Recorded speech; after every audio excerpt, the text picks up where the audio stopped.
popular dish and Turkish cuisine, especially children love it. Here are the ingredients.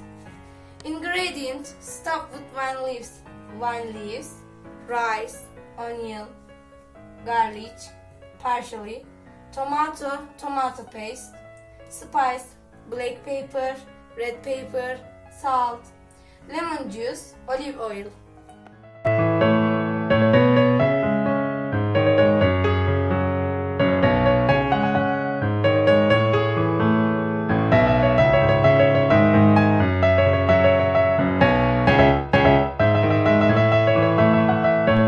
Hello, I am Ismail.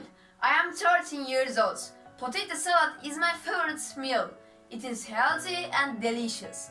I boiled the potatoes and added olive oil, lemon juice and parsley.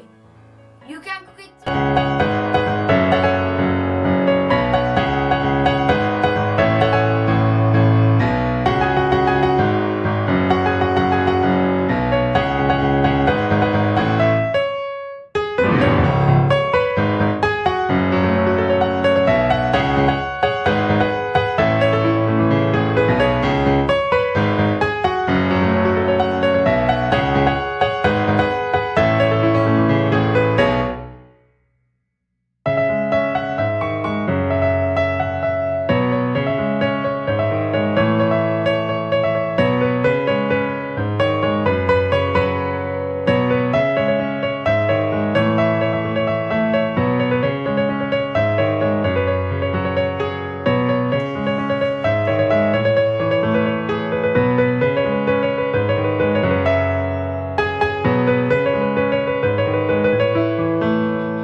I'm 12 years old.